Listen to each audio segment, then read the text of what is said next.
नमस्कार विद्यार्थी मित्रांनो, आपण आता बोर्डची एक्झाम आपली जवळजवळ येत चाललेली आहे. तसे आपण जशी 15 डेज सिरीज आपण सुरुवात केलेली आहे, ते सिरीज आपल्याला पूर्ण या 15 दिवसात पूर्ण करणे गरजेचं आहे. तसेच त्याप्रमाणे आपण ती सुरुवातही केलेली आहे. मागच्याच आपण याच्या मागच्या पार्टमध्ये आपण या मॅथमॅटिकल लॉजिकचा एक पार्ट तुम्हाला टाकलेला आहे. त्याचा दुसरा पार्ट आज लगेच आपल्याला समोर टाकत आहे आणि हा एकदम चॅप्टर जो आहे आपला 8 मार्क आपल्याला फिक्स करून घ्यायचे आहेत. त्यातला एकही मार्क जाता कामा नये याची गॅरंटी आहे. आणि त्याच्यानंतर आपण आज जो सगळ्यात महत्त्वाचा पार्ट बघतो आहोत की हमखास 3 मार्कांना विचारला जाणारा क्वेश्चन जो आपल्याला काय विचारताय बघा की कॉन्व्हर्स इनव्हर्स कॉन्ट्रा पॉझिटिव्ह, जो आपण आता बघूया. एक step by step detail me explain करतो. आता चला तर स्टार्ट करूया. कोणताही वेळ न घालवता बघा, कॉन्व्हर्स इनव्हर्स कॉन्ट्रा पॉझिटिव्ह याचे आपल्याला सर्वात पहिले फॉर्म्युले माहीत असणं गरजेचं आहे. फॉर्म्युले दाखवूया. कॉन्व्हर्सचा फॉर्म्युला काय होता, तर कॉन्व्हर्सचा फॉर्म्युला होता बघा Q इम्प्लाइज P. आपले एक फॉर्म्युले पाठच करून ठेवावे लागतील. तिघांचे 3 फॉर्म्युले असतील. पहिला कॉन्व्हर्स आहे Q इम्प्लाइज P, पुढचा इनव्हर्स आहे negation P implies negation Q, आणि कॉन्ट्रा पॉझिटिव्हचा फॉर्म्युला आहे की negation Q implies negation P. जर पाहिलं आपण तर मला सांगा इथे बघा कॉन्व्हर्सचा जो फॉर्म्युला दिसतोय तुम्हाला Q इम्प्लाइज P, तोच फॉर्म्युला इथे यूज होतोय कॉन्ट्रा पॉझिटिव्हला. म्हणजे ज्या स्टार्टिंग लेटर C आहे त्यांचा फॉर्म्युला सेम आहे, फक्त आणि फक्त एकमेकाचं ते काय निगेशन आहे. कॉन्व्हर्सला नॉर्मल आहे Q इम्प्लाइज P आणि कॉन्ट्रा पॉझिटिव्हला आहे फक्त त्या दोघांना दिलं गेलं निगेशन. निगेशन म्हणजे काय, फक्त नॉट जोडायचं किंवा अपोजिट सेंटेन्स बनवायचं आहे. आणि कॉन्ट्राचाच उलटा आपल्याला माहिती आहे, उलटा लिहिला मी तर काय होणार negation P implies negation Q, जर त्याचा फॉर्म्युला असेल आपला इनव्हर्सचा. चला आपण मी एक डिटेल तुम्हाला एक्झाम्पल दाखवून देतो, कसं सॉल्व्ह करायचं ते सांगूया. हा तत्पूर्वी तुम्हाला थोडीशी पुन्हा माहिती देतो की जर अँड असेल हा सिम्बॉल तर आपण कोणता वर्ड यूज करतो बघा की 2 स्टेटमेंट जोडण्यासाठी अँड हा कनेक्टर आपण यूज करतो. हा सिम्बॉल जो आहे काय म्हणतो याला ऑर. जर आपण डिस्जंक्शन म्हणायचं तर हा झाला कंजंक्शनचा सिम्बॉल असतो अँड आणि वर्ड असतो अँड. त्यानंतर डिस्जंक्शन मध्ये सिम्बॉल असतो ऑर असा सुलटा वी, कंजंक्शन मध्ये उलटा वी आणि डिस्जंक्शन मध्ये सुलटा वी. त्याचा सिम्बॉल असतो, सिम्बॉल तर आहे सुलटा वी, वर्ड असतो ऑर. 2 स्टेटमेंट कनेक्ट करण्यासाठी ऑर हा वर्ड यूज केला जातो. पुढचा होता इम्प्लिकेशन. इम्प्लिकेशनचा सिम्बॉल होता बघा असं इम्प्लाइज सिंगल साइडेड एरो. त्याची कनेक्टर काय होता, तर कनेक्टर होता बघा इफ देन. 2 स्टेटमेंट तुम्हाला जॉईन करायचे असतील तर तुम्हाला इफ देन हा वर्ड यूज करावा लागतो. आणि शेवटचा होता डबल इम्प्लिकेशन. डबल इम्प्लिकेशन मध्ये काय होतं 2 साइडेड एरो, आणि 2 साइडेड एरोचा मीनिंग काय होता किंवा याचा कनेक्टर काय होता if and only if. If and only if.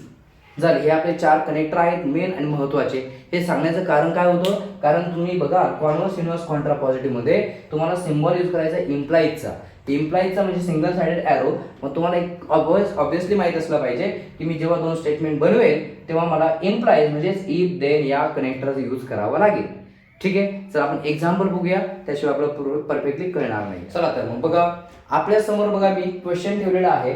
If surface area decreases then pressure increases. तुम्हाला याचा फाइंड करायचं आहे कॉन्व्हर्स, इनव्हर्स आणि कॉन्ट्रा पॉझिटिव्ह. तर चला तर पाहूया. पहिलं तुमचं काम असेल यात P स्टेटमेंट कोणतं आणि Q स्टेटमेंट कोणतं. तर लक्षात ठेवा इथं म्हणाल प्लेट माझं जे P सेंटेन्स जे असेल P स्टेटमेंट, इफ नंतर जर सेंटेन्स असेल तर तुमचा P होईल. म्हणजे सरफेस एरिया डिक्रीजेस हा आपला कोणता सेंटेन्स झाला P सेंटेन्स. याला म्हणूया आपण सरफेस एरिया डिक्रीजेस. आणि Q सेंटेन्स काय होणार आपलं की देन नंतरचा जो पार्ट उरला तुमचा, देन नंतर कोणता पार्ट आहे प्रेशर इन्क्रीजेस. तिथे लिहितो बघा प्रेशर इन्क्रीजेस. चला P माहित झाला, Q माहित झाला. PQ माहित असेल तर दुसरा पार्ट तुम्हाला याचा सिम्बॉलिक फॉर्म आपला माहित आहे P इम्प्लाइज Q असतो. पण त्याशी घेणार नाही, आपला कॉन्व्हर्स इनव्हर्स कॉन्ट्रा पॉझिटिव्ह काढायचा आहे. तर मी पहिला फाइंड करायला घेतो बघा त्यातला कॉन्व्हर्स. इथं घेतला मी कॉन्व्हर्स. कॉन्व्हर्सचा मी तुम्हाला फॉर्म्युला आताच दिलाय. कॉन्व्हर्सचा फॉर्म्युला काय होता बघा आपला उलटा Q इम्प्लाइज P. हा फॉर्म्युला यूज करायचा आहे आणि यानुसार आपला सेंटेन्स लिहायचा आहे. चला मी सेंटेन्स लिहितो बघा. Q चा सेंटेन्स पहिला येणार की P चा सेंटेन्स नंतर येणार. पण इम्प्लाइजचं मीनिंग काय होतं, कनेक्टर कोणतं वापरा इफ आणि देन. मग मी पहिले लिहिणार बघा इफ नंतर कोणता सेंटेन्स पहिला Q. Q म्हणजे कोण प्रेशर इन्क्रीजेस. प्रेशर इंक्रीजेस, आणि त्यानंतर मग काय होणार, देन इफ झाला, पहिलं सेंटेन्स आलं, देन दुसरं सेंटेन्स कोणता, पी, पी म्हणजे कोण, surface area decreases, surface area decreases. हे झालं बघा आपलं पहिला क्वेश्चन सॉल्व्ह झाला. कोणता, कॉन्व्हर्स फाइंड केला जो आपला विचारलाय. त्यानंतर कॉन्व्हर्स नंतर काय, कॉन्ट्रा पॉझिटिव्ह, आणि अजून कोणता बोलला आपला, इनव्हर्स. चला सिक्वेन्शियल घेऊया, कॉन्व्हर्स नंतर इनव्हर्स. मी तर लगेच फाइंड केला त्याचा इनव्हर्स, कॉन्व्हर्स, इनव्हर्स नंतर कॉन्ट्रा पॉझिटिव्ह. इनव्हर्सचा फॉर्म्युला काय होता, तर इनव्हर्सचा फॉर्म्युला तुम्हाला मी आताच दिला होता बघा, negation P implies negation Q. या फॉर्म्युल्यानुसार तुम्हाला आता सेंटेन्स जोडून घेऊया. चला ठरल्याप्रमाणे पुन्हा इम्प्लाइज आहे, इफ देन हे कनेक्टर यूज होणार आहे. इफ नंतर पी सेंटेन्स तर लिहाल, पण त्याचं निगेशन आहे, म्हणजे पीचं जे सेंटेन्स असेल ते अपोजिट सेंटेन्स लिहा. अपोजिट, सरफेस एरिया डिक्रीजेस आहे, अपोजिट काय होणार, surface area does not decrease म्हणू शकता, किंवा सरफेस एरिया इन्क्रीजेस म्हणू शकता. नॉटचा यूज केलाच पाहिजे असं काही नाही, अपोजिट बनवा. सो मग काय होणार, surface area, if surface area decreases opposite काय होईल, increases, आणि then नंतर कोणता येणार, if नंतर कोणतं सेंटेन्स झालं, p चं निगेशन घेतलंय, then नंतर q चं निगेशन घ्या. q काय बघा, प्रेशर इन्क्रीजेस आहे, त्याचा अपोजिट काय होणार, प्रेशर इन्क्रीजेस होता, अपोजिट होणार डिक्रीजेस. झालं बघा आपला सेकंड पण फाइंड झाली. जसं कॉन्व्हर्स झाला, इनव्हर्स झाला, शेवटचा आहे कॉन्ट्रा पॉझिटिव्ह, तर तो पण लगेच फाइंड करूया. Contra positive, contra positive, contra पॉझिटिव्हचा फॉर्म्युला काय होता, तो तुम्हाला मी आताच दिला होता. जो कॉन्व्हर्सचा फॉर्म्युला तोच लिहायचा आहे, फक्त दोघांना निगेशन जोडायचं आहे. म्हणजे क्यू एम्प्लाइज पी होता, तर negation Q implies negation P. चला पुन्हा कनेक्टर जोडा, इफ देन यूज करा. इफ नंतर कोणतं सेंटेन्स आहे बघा, क्यूचं निगेशन, क्यू काय बघा, प्रेशर इन्क्रीजेस, त्याचं निगेशन घ्या, अपोजिट लिहायचंय. इफ प्रेशर इन्क्रीजेसचं निगेशन होणार आपलं डिक्रीजेस. देन नंतर काय घ्यायचं होतं, पीचं निगेशन, पी म्हणजे कोण, सरफेस एरिया डिक्रीजेस, त्याचं निगेशन सरफेस एरिया काय डिक्रीजेस होता, निगेशन काय होणार, इन्क्रीजेस. झालं बघा आपला आन्सर.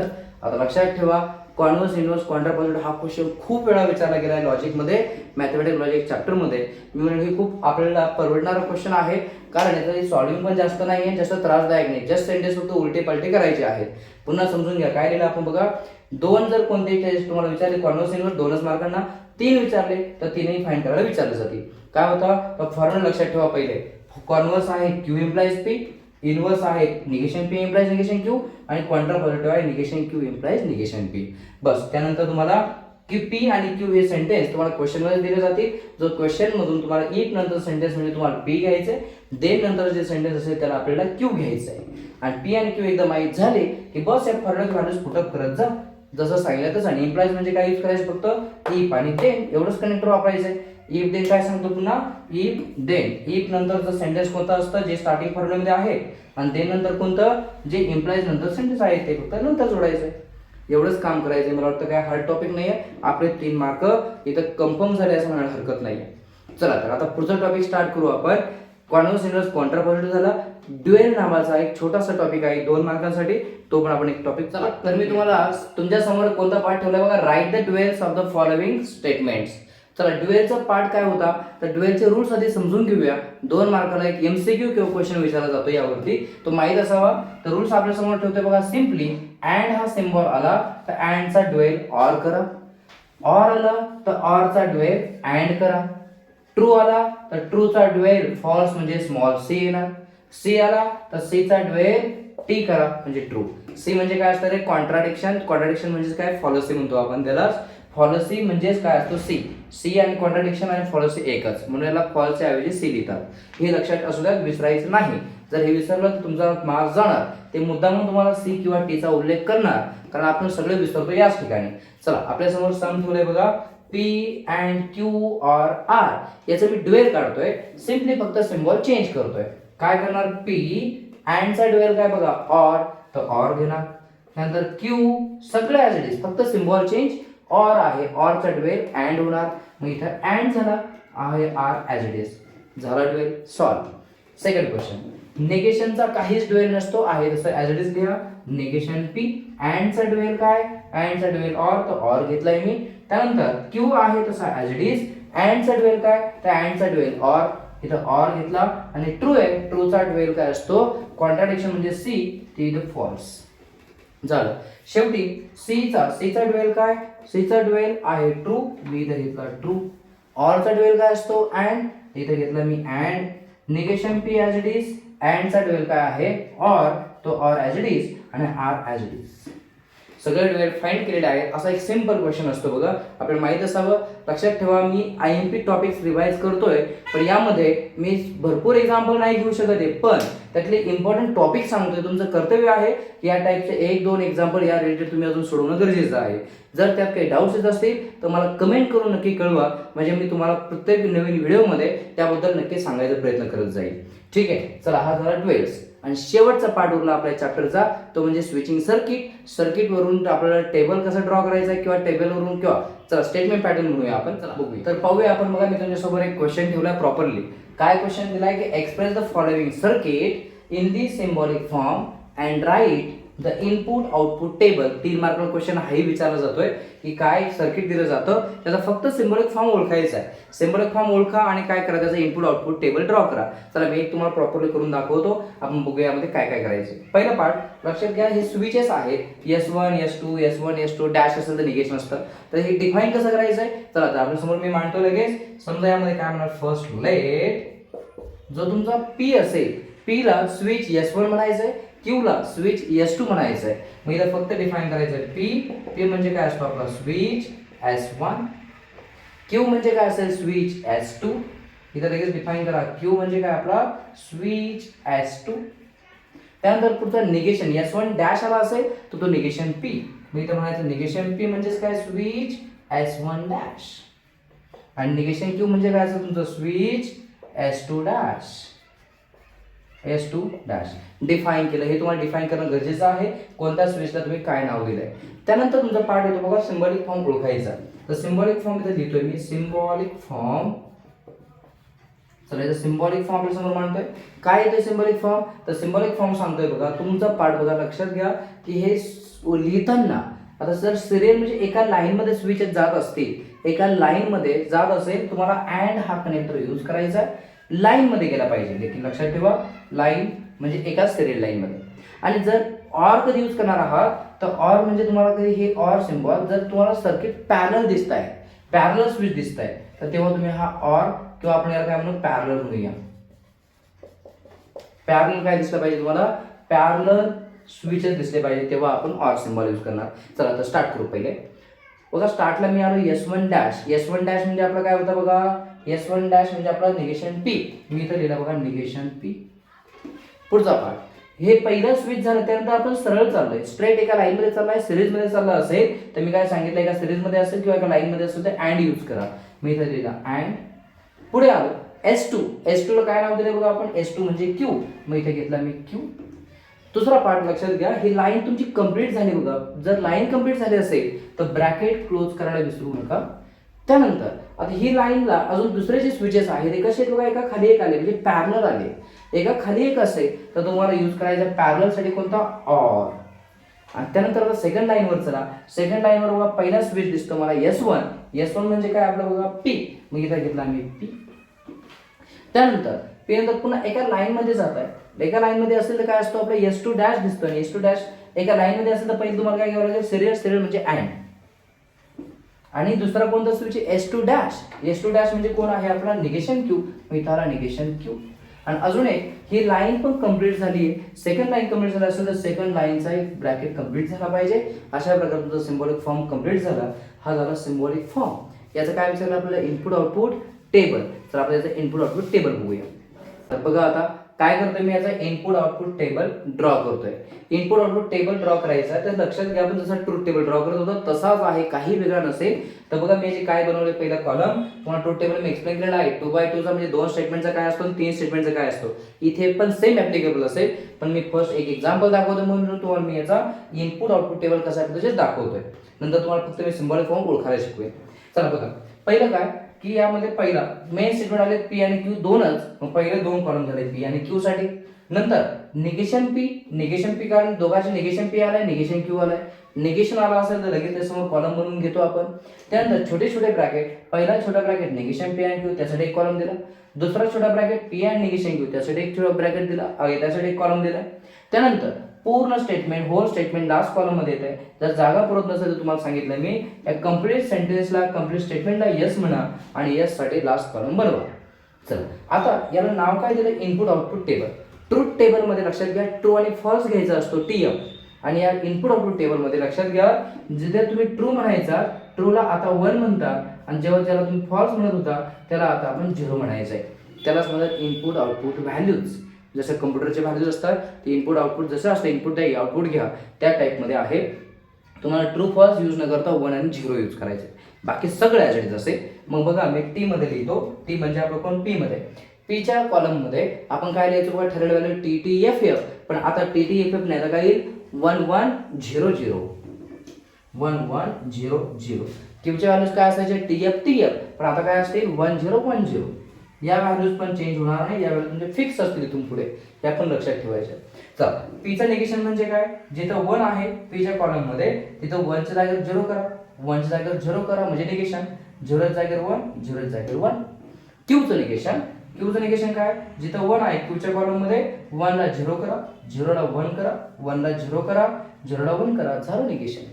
आता अँड आणि अँडचा रूल काय ते आपण रूल्स बघूया एकदा. रूल काय म्हणतोय लक्षात घ्या. अँडचा रूल असा आहे की तुम्हाला दोघांची करायची, अँड असेल तर मल्टिप्लिकेशन करा आणि ऑर असेल ते ऍडिशन करा. हा रूल आहे कशाचा, इनपुट आउटपुट टेबलचा किंवा त्या व्हॅल्यूजचा. तर आपण स्टार्ट करूया. काय बघा multiplication, negation P and Q. Negation P इथे क्यू इथे, दोघी कॉलम शेजारी आहेत. मग दोघांच्या मध्ये काय दिलंय अँड. अँड म्हणजे काय करा मल्टिप्लिकेशन. बोला मल्टिप्लिकेशन 1 इंटू 0 0 0 इंटू 0 0. मल्टिप्लिकेशन येणं आवश्यक आहे आपल्याला, ॲटलिस्ट 1चं टेबल तरी. त्यानंतर 1 इंटू 1 1, त्यानंतर 0 इंटू 1 0. हे झाले आपली मल्टिप्लिकेशन. आता पुढचा P and negation Q. P आणि निगेशन क्यू मध्ये तुम्हाला मल्टिप्लिकेशन करून घ्या. 1 इंटू 0 0, 1 इंटू 1 1, 0 इंटू 0 0 आणि 0 इंटू 1 0. हे झाले बघा यांची मल्टिप्लिकेशन. सिंपल आहे मल्टिप्लिकेशन. बघा काय मल्टिप्लिकेशन करून घ्यायची होती, इथे झालं निगेशन पी अँड क्यूची मल्टिप्लिकेशन केली आहे. इथं फक्त 1 इंटू 1 इथंच येणार. कुठं आपला 1 इंटू 1 आला बघा इथे, बाकी सगळे 0. आणि या पी अँड निगेशन क्यू मध्ये, पी आणि निगेशन क्यू मध्ये 1 इंटू 1 फक्त इथंच सापडलं, इथंच फक्त 1 आला, बाकी सगळे 0 झाले.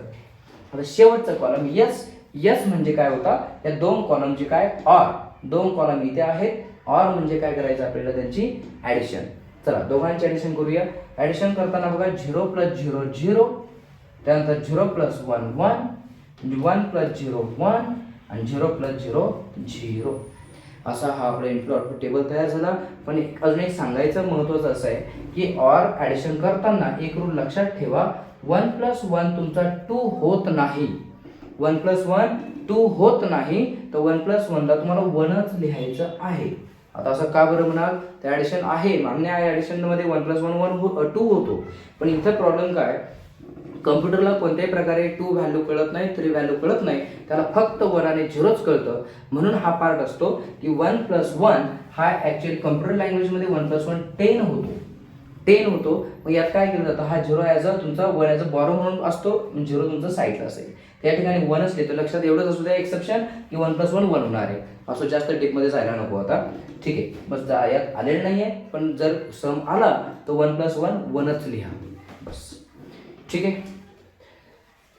त्यानंतर आता अजून एक मी काय करतो, सर्किट ठेवतो, त्याचा सिम्बॉलिक फॉर्म फक्त ओळखायला शिकवतो. टेबल तुम्हाला कळालेलं असेल, टेबल तुम्ही ड्रॉ करायचं आहे तुम्ही स्वतःच्या मनाने. आता काय अडचण आले तर मला नंतर सांगाल नक्कीच कमेंट करून. तुमच्यासमोर सर्किट ठेवलेलं आहे, तुम्ही स्वतःहून काय करा, ट्राय करा. स्वतः थोडा वेळ स्टॉप करायचा, स्वतःच्या मेथडने ट्राय करून बघा की तुम्हाला हा सिम्बॉलिक फॉर्म ओळखता येतोय का. सिम्बॉलिक फॉर्म ओळखलं की सगळं सॉल्व्ह झालं, काय इनपुट आउटपुट टेबल जमतो आपल्याला. तर मग ट्राय करून बघा, नंतर आता मी सॉल्व्ह करेन, मग चेक करा तुमचं पुढे काय मिस्टेक होते. चला ट्राय करूया. पहा S1 आता स्विचेस माहीत झाले. AP म्हणजे आपला काय असतो बघा, स्विच S1 असतो. Q म्हणजे आपला स्विच S2 असतो. त्यानंतर यामध्ये S3 आलेला नाही, S3 आला तर R घ्या. त्यानंतर S1 डॅश आला म्हणजे निगेशन P असतो. निगेशन P म्हणजे तुमचा कोण असतो S1 डॅश. निगेशन क्यू म्हणजे आपला S2 डॅश हे आपलं पटपट माहीत असावं, जे आपल्यासमोर मी मांडलंय. आता त्यानंतर पटकन याचा काय बनवायचं मला सिम्बॉलिक फॉर्म, तिथे मी मांडतोय सिम्बॉलिक फॉर्म. तुम्हाला फक्त तुम्ही याचा सिम्बॉलिक फॉर्म ओळखायला शिकवतोय. टेबल बाकीची गोष्टी आपल्याला जमत आहे. चला पहिला आहे बघा इथं वरती S1, पहिल्या लाईन मध्ये आलो S1 म्हणजे कोण असतो आपला P, इथे लिहिला मग मी आपला P. त्यानंतर ही लाईन कंप्लीट झाली आहे, एकच स्विच आहे, काय ब्रॅकेट द्यायची गरज नाही. त्या लाईनला ही लाईन पॅरलल आहे, पॅरलल असेल तर तुम्हाला मी सांगितलं होतं ऑर घ्या, ऑर घ्यायला विसरू नका. चला दुसऱ्या लाईनवर आलो, दुसऱ्या लाईन मध्ये S1 डॅशला आपण निगेशन P म्हणतो, मग इथे घेतला मी निगेशन P. त्यानंतर त्याच्या कनेक्टेड म्हणजे एका लाईन मध्ये स्विच चाललंय, लाईन मध्ये जात असेल तर सिरीज आहे, सिरीज मध्ये काय असतं अँड, मग तुम्हाला इथे यूज करावं लागेल अँड. S2 डॅश म्हणजे काय असतो आपला निगेशन Q. चला ही लाईन या ठिकाणी काय झाली बघा कंप्लीट झाली, त्याला ब्रॅकेट देणं गरजेचं आहे. अजून एक पार्ट, ही लाईनच नव्हे हा पूर्ण सर्किटच क्लोज झाला बघा या ठिकाणी. जर सर्किट क्लोज झाला असेल तर पूर्ण स्विचेसला तुम्हाला पूर्ण कंप्लीट ब्रॅकेट देणं गरजेचं आहे. त्यानंतर पूर्ण सर्किटला ही लाईन पॅरलल दिसते म्हणजे एका खाली एक आली. पॅरलल असेल तर पुन्हा यूज करावं लागेल ऑर, आणि ऑर मध्ये हे दोन स्विच घेऊन टाका. S1 म्हणजे काय असतो रे P, आणि एका लाईन मध्ये आहे म्हणजे काय रे अँड, आणि काय असतो S2 म्हणजे आपला Q. त्याला लाईन ब्रॅकेट देतोय कारण ती लाईन कंप्लीट झाली. या ठिकाणी असा हा सिम्बॉलिक फॉर्म ओळखलाय. अजून तुम्ही एखाद दोन स्वतःहून ट्राय करून बघा सिम्बॉलिक फॉर्म तुम्हाला ओळखता येतोय का, कारण 3 मार्काचा क्वेश्चन आहे सिम्बॉलिक फॉर्म, आणि त्यासोबत तुम्हाला इनपुट आउटपुट टेबल ड्रॉ करायचा आहे. यामध्ये सुद्धा तुम्हाला इनपुट आउटपुट जमेल अशी अपेक्षा करतो, कारण P आणि Q असेल, PQ दोनच मेन स्टेटमेंट आहेत, म्हणजे तुम्हाला 4च रो लागतील. कॉलम काय असतील, पहिला कॉलम P ला द्या, दुसरा Q ला द्या, नंतर निगेशन आलेला असेल तर निगेशन P ला तिसरा कॉलम, निगेशन Q ला चौथा कॉलम. त्यानंतर पुन्हा देणार 5व्या कॉलमला छोटे छोटे ब्रॅकेट घ्या, छोट्या ब्रॅकेट मला हा दिसतोय, 5व्या कॉलम मध्ये हा घ्या कॉलम, नंतर 6व्या कॉलम मध्ये हे थोडा ब्रॅकेट वाढवायचा म्हणजे हे पूर्ण हे स्टेटमेंट 6व्या कॉलम मध्ये येईल. 7व्या कॉलम मध्ये उरलेला हे हा ब्रॅकेट येईल, आणि शेवटी 8व्या कॉलम मध्ये होल स्टेटमेंट येईल. ठीक आहे, मी तुम्हाला कॉलमही सांगितलेले आहेत, रो 4च आहेत, तर तुम्हाला इनपुट आउटपुट टेबल जमेल, काही अडचण नाही आहे. काही अडचण असेल तर मला तसं सांगायचं कमेंट करून.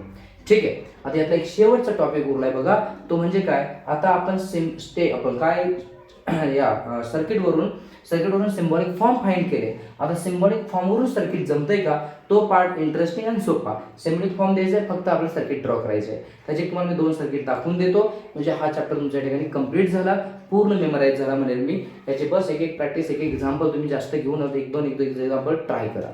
चला तर मी आपल्यासमोर सिम्बॉलिक फॉर्म मांडतो, सर्किट ड्रॉ. आपल्यासमोर मी एक सिम्बॉलिक फॉर्म मांडलेला आहे, याचा आपण सर्किट ड्रॉ करूया. पहिलं बघा काय दिलं मी तुम्हाला, निगेशन P अँड Q और P अँड निगेशन R. ठरल्याप्रमाणे प्रोसेस लक्षात घ्या. इथं पहिले डिफाईन करा लेट. P म्हणजे कशासाठी असतो, P म्हणजे सांगा इथं पुन्हा स्विच S1 असेल, तुमचा Q म्हणजे काय असेल, तुमचा स्विच S2 असेल. त्यानंतर निगेशन P म्हणजे काय असतो, switch S1 dash, negation Q म्हणजे काय, स्विच S2 डॅश. हे पहिले डिफाईन करून टाका. R सुद्धा आलेला आहे, R म्हणजे स्विच S3, आणि R डॅश आपला निगेशन R असेल तर स्विच S3 डॅश. हे पहिले डिफाईन करून घ्या. आता याचा सर्किट ड्रॉ करूया. चला 1 बाय 1 पहिलं तुमचं काम लक्षात घ्या, तिचे पार्ट बनवायला शिकवा. पार्ट म्हणजे काय, जर ऑर दिसला तर व्हर्टिकल लाईन म्हणजे उभी लाईन ड्रॉ करायची आहे, आणि अँड दिसला तर आपला आडवी लाईन म्हणजे असे सिरियल मध्ये लाईन ड्रॉ करत जायचं आहे. चला मी स्टार्ट करतो. पहिल्या ब्रॅकेट मध्ये बघा काय दिलंय मला, निगेशन P एक स्विच आहे, मी स्विच ड्रॉ केलं. निगेशन P म्हणजे काय रे, S1 डॅश. त्यानंतर अँड आहे, अँड म्हणजे समोर जायचंय, काही चेंज करायचं नाही, एका लाईन मध्ये जात राहा. पुढे आल्यानंतर एक स्विच आहे Q, त्यासाठी एक मी पुन्हा इथे स्विच बनवलं. Q म्हणजे काय रे, स्विच S2 बनवला. त्यानंतर ही ब्रॅकेट कंप्लीट झालाय, याचा अर्थ ही लाईन या ठिकाणी संपली आहे. आता दुसरे एक ब्रॅकेट आहे पण त्याच्यामध्ये ऑर आहे, ऑर म्हणजे पॅरलल लाईन असेल तर त्याच लाईनला खाली घ्या, उभी लाईन केली, आणि त्या दुसऱ्या लाईन पॅरलल लाईनला त्यावरती हा ब्रॅकेट ड्रॉ करा. म्हणजेच P म्हणजे काय आहे इथे स्विच, P म्हणजे S1, अँड म्हणजे एका लाईन मध्ये, आणि निगेशन R म्हणजे बघा त्याच लाईन अँड आहे तर पुन्हा लाईन मध्ये चला, निगेशन R साठी एक स्विच घ्या S3 डॅश. R ला काय म्हणतो S3, निगेशन असेल ते डॅश. बघा सर्किटच कंप्लीट झालंय. या ठिकाणी याला बॅटरी द्या, लॅम्प द्या, आणि त्याची डायरेक्शन डिफाईन करा. झालं, या ठिकाणी तुमचं परफेक्टली सर्किट तयार झालंय. सर्किट कंप्लीट आहे. कसं डिफाईन केलंय, कसं ड्रॉ केलंय प्रॉपर्ली बघून घ्या. अजून मी एक तुम्हाला सर्किट दाखवून देतो, म्हणजे हा टॉपिक तुमचा क्लिअर झाला. थोडंसं आपण काय करूया, चांगल्या लेवलचं मी सिम्बॉलिक फॉर्म घेतो, त्याचं सर्किट बघा मी पुन्हा तुमच्यासमोर काय ठेवलं, अजून एक सिम्बॉलिक फॉर्म ठेवलेला आहे. याचा फक्त सर्किट ड्रॉ करायचं. मी फक्त सर्किट ड्रॉ करून दाखवतो. बघा आता पुन्हा ठरल्याप्रमाणे मी तुम्हाला सांगितलंय की सिम्बॉल बघा याचे किती पार्ट तयार होते बघा. पहिलं आहे ऑर आहे. ऑर नंतर हा पहिला पार्ट, ऑर नंतर हा दुसरा पार्ट, ऑर नंतर हा तिसरा पार्ट. 3 पार्ट्स तयार झालेत आणि मध्ये सिम्बॉल बघा ऑर आले. ऑर असेल तुम्हाला सांगितलं उभी लाईन ड्रॉ करायची, तुम्ही उभी लाईन याची ड्रॉ केली. लक्षात घ्या पहिल्या लाईनवर पहिला पार्ट येणार, दुसऱ्या लाईनवर दुसरा पार्ट येणार, तिसऱ्या लाईनवर तिसरा पार्ट, कारण तिघही एकमेकांना ऑर म्हणजे कसे पॅरलल आहेत. झालं तर मग पहिल्या लाईनवर तुम्हाला किती स्विच, तर पहिल्या ब्रॅकेटमध्ये बघा 2 स्विच आहेत, अँड म्हणजे एका समोर एक आणि इथं दुसरं. पी आणि क्यू, पी म्हणजे S1, क्यू म्हणजे S2. पुढचा निगेशन पी, ऑर म्हणजे दुसऱ्या लाईनवर एकच स्विच आहे निगेशन पी, मग एकच स्विच बनवा. निगेशन क्यू म्हणजे आपला S1, निगेशन पी आहे S1 डॅश. आणि तिसऱ्या लाईनवर तिसरा पार्ट त्याचे 2 स्विच बनवाल, एका समोर एक, म्हणजे 2 स्विच मी बनवले. बघा पी म्हणजे आपला S1, निगेशन क्यू म्हणजे S2 डॅश. या ठिकाणी सगळं सर्किट संपलं तुमचं. आपलं सिम्बॉलिक फॉर्म कंप्लीट आहे, सर्किटही कंप्लीट झालं. बस याला मधोमध काय करा, एक लाईन घ्या, ठिकाणी काय करा, बॅटरी जोडा, त्याला लॅम्प दाखवा, चालू आहे का सर्किट बंद आहे कळायला पाहिजे, याची डायरेक्शन मेन्शन करा. झालं. असं आपलं 3 मार्क सर्किट विचारलं जातं. तर तुम्हाला मी हे पण एक्सप्लेन केलेलं आहे. तरी काही शंका असेल तर कमेंट करा. या ठिकाणी आपलं मॅथमॅटिकल लॉजिक चॅप्टर कंप्लीट झालेलं आहे. जेवढं शिकवलं त्याचं एक 2 एक्झाम्पल फक्त एक्स्ट्रा घ्या, ट्राय करा. आपले 8 मार्क यातले एकही मार्क जाता कामा नये. आणि इथून पुढे मी जे आणि महत्त्वाचे तुमचा स्कोर कुठे बूस्ट होईल ते चॅप्टर्स पहिले घ्यायचा प्रयत्न करेल. तुमचे महत्त्वाचे टॉपिक तुमच्या आधी हातात यावेत ही माझी संकल्पना असेल आणि मी तो प्रयत्न करेन. त्यामुळे कोणताही एपिसोड मिस करू नका. ही सिरीज 15 दिवस आहे, तर 15 दिवस चालूच राहील याची मी ग्वाही देतो. तर या ठिकाणी चॅप्टर आपला संपलेला आहे. तर मला सांगायचं महत्त्वाचं आता इथून पुढे 15 दिवस आपली जी सिरीज चालू आहे ती चालू राहीलच.